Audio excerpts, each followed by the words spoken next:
What's up, everybody? And today we're checking out Army Rangers Smoke Some Crips in 1989. This is by Popo Medic.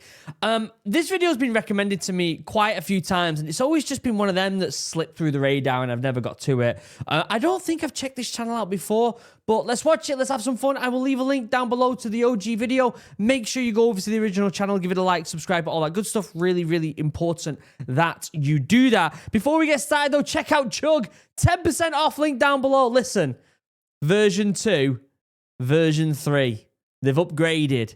Yes, the cup is a bit smaller, but let me show you. You still get free customization, a free bag, 10% off. But look at this, hands a bit cramped in there, hands a bit cramped. And then when you're washing it, you've got to be careful not to damage the wood. All right, I'm trying my hardest not to do innuendos here. But this one, you can get a full fist in. And the metal part comes out, and you can put this in the dishwasher, so you're protecting the wood. All right? Protecting the wood. Still get free customization, a free bag, and 10% off, link down below. Listen, the Christmas season is coming up. You're going to have to get yourself something nice. Treat yourself, guys. You want to be sat there chilling, watching a new documentary, watching Band of Brothers, sipping some morale out of your chug. Do you know what I mean? How good is that? That also reminds me, check out my new business, Morale. Link down below. I made a drink, guys, and it tastes phenomenal. Healthy, energizing drink utilizing functional mushrooms. It's really good, and if you're in the UK, you can buy it right now, right here. If you're not in the UK, you can buy some clothing. Helps the channel out, helps the business out, morale. And if you love the outdoors, you're going to want to go check out the Instagram and the YouTube channel, Drink Morale. I've been putting a lot of work into the YouTube channel. It's really cool. I did a vlog. We're doing vlogs bi-weekly and podcasts bi-weekly. I'm so passionate about the outdoors. I did an argument on my Instagram about releasing wolves back in the UK because we have over 2 million deer in the UK, which is more deer in this country than we've had in over 1,000 years. And unlike America, we don't really have I wouldn't say relaxed hunting laws, but it's a lot harder of a bar to entry to get into hunting here in the UK. And so my argument is we should just release wolves into the UK, kind of like what they did at Yellowstone National Park in America, which was successful, by the way. You can see that reel on the Instagram or on the YouTube channel. But I'm passionate about this stuff, and I love it. Other than that, it's been 3 minutes. I'm going to shut the hell up. Let me make my head small. Let me put on subbies, and let's see what this is all about. Saturday, September 23rd, 1989. An Army Ranger who had just purchased a home on one of Tacoma, Washington's most gang-infested streets quickly became a witness to various illegal activity happening out front of his home. He wasn't shy of confronting it or notifying the authorities, and soon after, he became the target of one of the most notorious street gangs Washington State has ever seen. And after shaking up the Hornet, it's not a good position to be in there, is it, to be honest with you? Its nest one too many times, his home was ambushed by the oh my god, gang. I didn't expect this editing and the music. I'm excited. I didn't expect it to be like this. I thought it was going to be a bit I don't know, more of a janky video, but this is looking profesh. Nest one too many times, his home was ambushed by the Hilltop Crips gang, but not before he invited 15 of his Ranger buddies over for a barbecue. Yes. 100 rounds, and 10 minutes later, the Crips were fighting for their lives. Oh my god. The Ash Street shootout of 1989. Woo-hoo-hoo-hoo! I'm hyped. In 1989, I'm hyped. the neighborhood of Ash Street in Tacoma, Washington was an open-air drug market. There were several hot spots, and almost every house on the block was an active and thriving trap house. I'm loving this Stranger Things music, which gets me excited for Stranger Things. Also, wait, actually, complete tangent. I just remembered because it's Stranger Things. Next week, I'm thinking of just doing a bunch of reaction to spooky videos because it's Halloween week. Let me know what you think about that in the comments. These gang infestations in the 1980s, born from the crack epidemic, flooded the streets and created an economic downturn that defined the decade. You might remember President Ronald Reagan declaring the war on drugs, or his first lady who was just like, just say no, oh my God. This is bad. Listen, the war on drugs was a bad idea. Because we criminalized nature. Yes, we need to criminalize the refined stuff. All that bad stuff. But I believe, specifically mushrooms, are a medicine. And I know this is a complete tangent, but I was in a place where magic mushrooms were legal, and I microdosed them. And I went from having weekly bad PTSD dreams from the military, weekly, right? I would have a bad dream, and it would ruin my whole day, and it was horrible.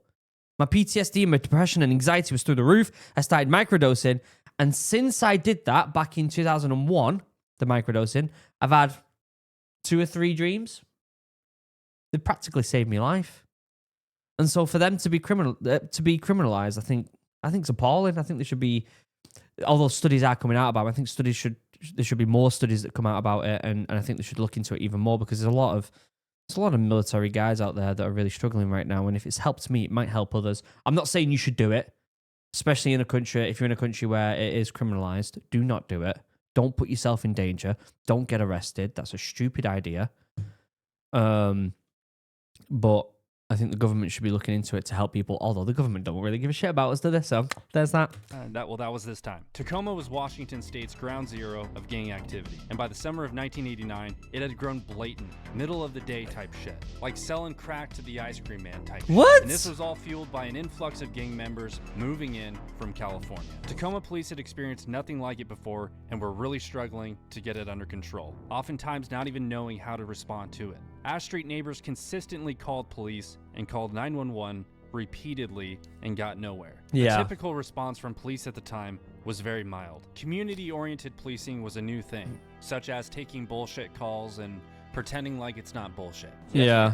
I know you can't sleep when the dogs are barking. But community policing was still viewed with suspicion. Look at those mustache. I tell you what, there's like an inkling that mustaches are coming back, and I love it. I love it. Bring the mustache back. I might do a mustache. We're getting into November. Should we do November? What's it called? Movember? What's it called? Is it Movember? Is that what it is? Where you don't shave your mustache for the whole of November? Should we do that? Shall I shave the rest? How would I look? Do you think I'd suit a mustache? You think I'd suit a mustache? I don't know. Maybe.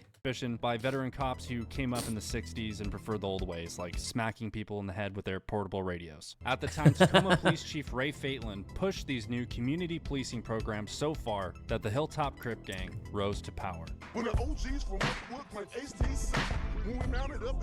Classic. Am I going to get copyright claim for this music, or is this music not copyright claimed? I don't know what we're going to do here. Are we going to get in trouble? I don't know if we're going to get in trouble or not.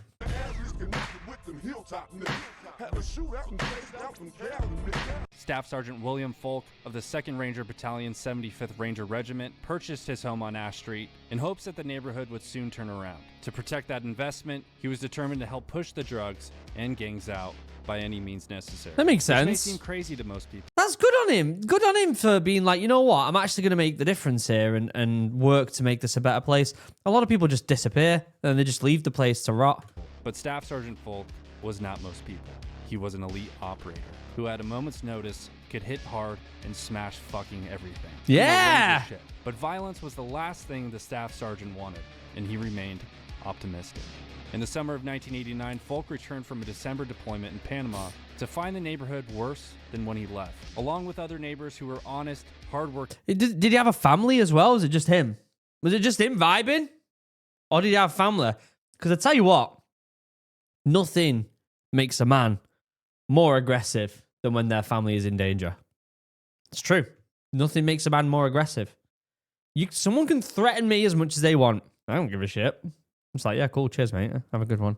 The moment someone looks dirty at my little daughter or my son, mate, I'm about to rip their throat out and make them a new arsehole.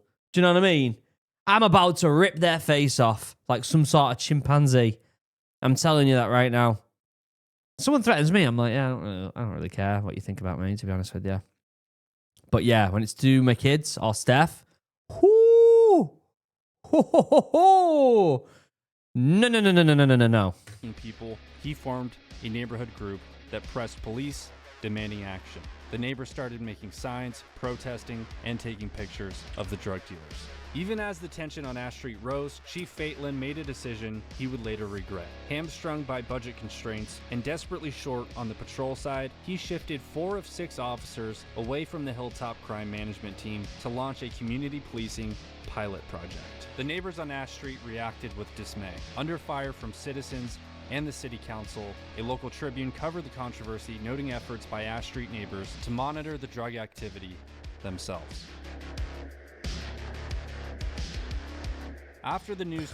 This must have been quite big at the time then. Obviously, this was before I was around, wasn't it? So I don't know anything about this stuff. This was the year my older brother was born, 1989. Tribune piece, drug traffic on Ash Street slowed, but only so much. Staff Sergeant Folk was used to seeing more than 100 cars pass through his block. Oh my God. On a given day, and after the story appeared, it was down to 20 cars. Folk decided to install a video camera in his upstairs window to record the traffic. He That makes organized sense. the neighborhood barbecue as a show of public unity set for 3 p.m. Saturday, September 23rd. He Oh my invited God. neighbors, friends, ranger buddies, and thought nothing more of it. The day of the Just barbecue... gonna have a barbie with the lads, do you know what I mean? Just get some burgers going, couple bevies, and then get the rounds down, as you do. Do you know what I mean? Great weekend. A group of Hilltop Crip gangbangers acknowledged Folk outside of his residence and gave him the gun finger. It came from a car full of Crips. Driving by his house, the index finger pointed, thumb up, a little flip of the hand, and the mouth words, boom, boom.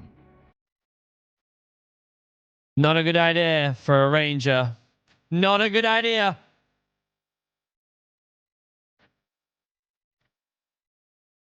Not a good idea. The gangsters saw the video camera on Folk's house, and a few hours later they returned and threw rocks at it. Someone else took shots at the house and the video camera with a BB gun. Folk and a few ranger buddies then walked across the street to confront the out-of-shape, chain-smoking gangbangers who beat them hard. Folk told them to stop throwing things at his home and the neighbors' homes, to stop shooting BBs, and to instead turn their lives around and find better ways. I mean, to be fair, you've got to have confidence to just go up to people like that, especially in America where you can just get shot anyway. Like, they'll just turn around and shoot you. Like, you got to be careful in America these days. I mean, you got to be careful anywhere, haven't you, really? But, like, they had the guts to go up to someone and say, hey, disappear, mate. Disappear. But I'm guessing if they've invited a bunch of people around to the barbecue, there is probably kids playing as well. It's probably not just adults. There's probably families there and all sorts. Gangbangers warned him to take the camera out of his window. The gangbangers suggested the staff sergeant didn't know who he was dealing with. The staff sergeant suggested the gangbangers didn't know who they were dealing with. They then told him, "Your history, bitch," and told him they were going to burn his house down and light him up as soon as the sun goes down. Folk decided to walk away, and before he returned to his home, he overheard one of the Crips stating, "I'm gonna shoot that army son of a bitch." Oh. Folk then walked inside his house. He picked up his telephone, called some more of his ranger buddies from the 2nd Ranger Battalion, and invited them over for a barbecue, suggesting it wouldn't hurt if they came armed. With translation, bring your own bullets. Hey guys, Bring let's your have a own bullets. Okay, well, yeah, what are we gonna smoke? Just some Crips. Yeah, bring your weapons, guys. It's going to be a fun barbecue. Thing is, like, when I was young and I was in the Marines, if one of my mates was saying it's kicking off at my house, me and the boys were there. Like, I mean, it never happened, but, like, we would have been there. Do you know what I mean? Like, we would have been there instantly. I guarantee it. In training, me and the lads in training were so tight-knit. If someone said they were in trouble, we'd be there in an instant. No hesitation. Doesn't matter who you're against.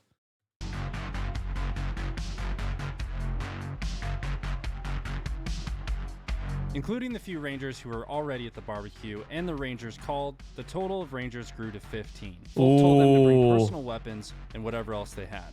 They came armed to the teeth with handguns, shotguns, and rifles. Oh my Folk God. was armed with a Browning 9mm and a Colt Python 357 Magnum. Fucking Magnum.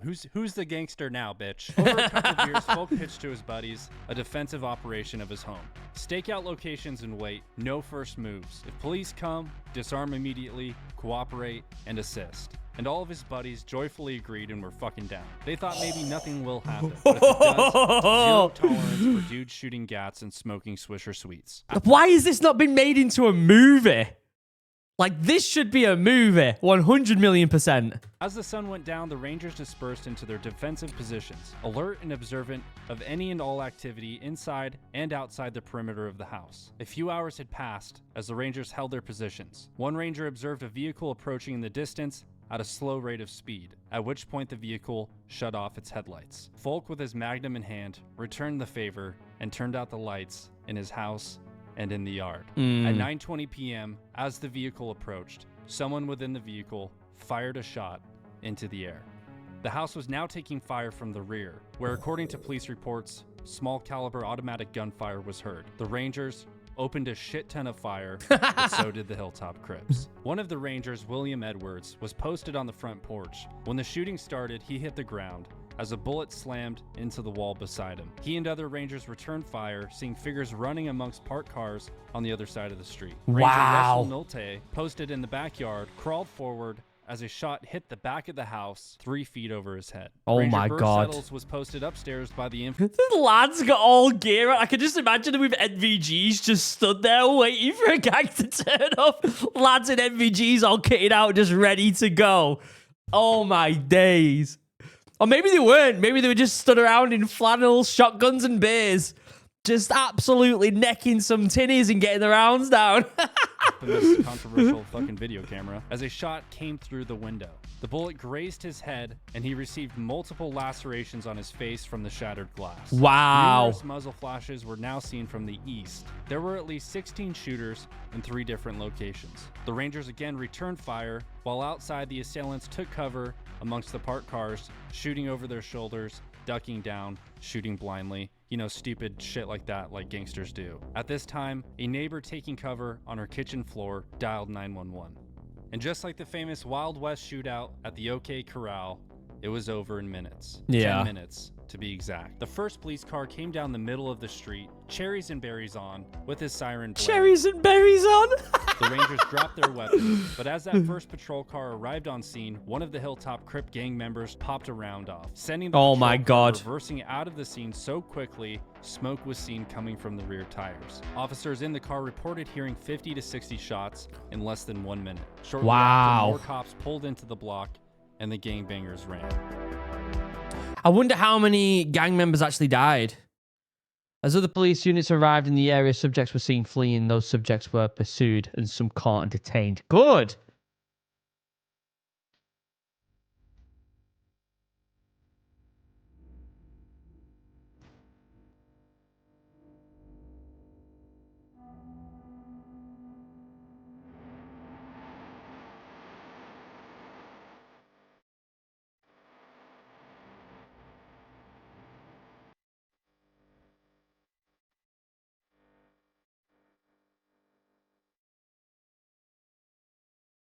Wow. The aftermath. The unarmed staff sergeant walked out the back door to his driveway and the alley behind his house. He felt someone behind and didn't fight. A hand shoved his head down and a voice ordered him to the ground. One gang member by the name of Frankie Strickland was cornered by a police canine and found to be in possession of 16 rounds of 9mm. He said he was holding them for a friend but couldn't remember the friend's name. Fucking liar. He also said the same thing about the pistol he was carrying. It was for a friend. Another suspect was carrying copper-headed rounds for a gas gun. Once the situation was under control and the officers learned about the Rangers' defensive operation, the responding sergeant of the Tacoma Police Department wasn't too happy about it. Of course he's not going to be happy about it, Ranger. Imagine being a police officer thinking, oh my God, it's kicking off again. Oh my God, we've got a whole troop of Rangers here in this house, putting in defensive positions. We're trying to keep the peace here, and Rangers have come in and started getting the rounds down. Richard Folk and the other Rangers for not calling the police for assistance until shots were fired. Right. And felt that the situation may have been avoided by calling 911 prior to the shooting getting started. Out of what was quite possibly a 35-man gunfight with over 300 rounds shot in the dark, no one was reported to be killed or injured. No one got killed or injured? Wow. 20 years, the official version of the shootout held that miraculously no one was hurt, but there are rumors injured gang members did not seek medical attention. Okay, yeah. Some may have even been mortally wounded. And according to Folk himself, during the firefight, one gang member rushed towards Folk's house. I guess he thought he was gonna John Wayne it. Folk remembered. One of the Rangers took aim and hit the gangster in the shoulder. The attacker staggered back and ran away. The moment goes unmentioned in police reports and witness accounts of the time. Unverified gossip holds that the wounded man was treated at a Seattle area hospital. Yeah, a lot of these gang members are obviously not going to get medical aid because it's obvious what's happened, are they? So some of them could have just fled and then died on their own. You never know. An hour away from Tacoma. Yeah, you just never know, do you? Doug Sutherland, who was mayor at the time, pondered a declaration of a citywide version of martial law to combat the gang violence that immediately drew national attention. The city of Tacoma found the dollars to add more police officers to their department. Then Governor Booth Gardner even considered sending in the National Guard. Well, I mean, at that point, if it really is as dangerous as it is, you'd have to send in the National Guard. If there is gang members legitimately going around threatening people and shooting them, you would send in the National Guard. That's the whole point of it, right? To Ash Street. The Hilltop Crip gang member who was arrested and found in possession of the 9mm and the pistol, Frankie Strickland, was the only man charged in connection with the shootout. He was convicted of second-degree assault and was later sentenced to 22 months in prison. That's it? Military 22 months? That's it? The military officially considered the incident a matter of self-defense for the off-duty Rangers. Fucking right it was. But only 22 months? That's insane, isn't it? Also, did this guy not have a target on his head now after this from the gang? Actually considered the incident a matter of self-defense for the off-duty Rangers. On February 9th, 2010, Tacoma police and FBI launched a major crackdown on the Hilltop Crip gang and charged 32 members with up to 50 crimes, everything from theft to attempted murder and drug sales. A few years back, a Tacoma police officer said something about the shootout. He said it was the single most important incident in Tacoma. Wow. That caused a change in police policies and practices. Makes sense. Sergeant William Folk never moved away from Ash Street, and as he predicted, good on him for standing his ground. Wow. He was never promoted and left the Army in 1993. He still owns the property to this day. Oh guys, my if you God. enjoyed this video, be sure to hit that subscribe button. There's a lot more of these historical crime breakdowns in the works, and you don't want to miss them. So be sure to subscribe, and I'll see you guys in the next one. Thanks for watching. Goodbye. That was phenomenal. That was so good. I didn't expect it to be that good, but that was phenomenal. I loved that video. I will leave a link down below to the OG video. Make sure you go over there, give it some love. That was insane. I loved it. I absolutely loved it. Let me know what you think in the comment section down below. Check out Chug. 10% off link down below. And go buy yourself some morale right now. It is out. Other than that, I love you all. Have a wonderful day. Goodbye.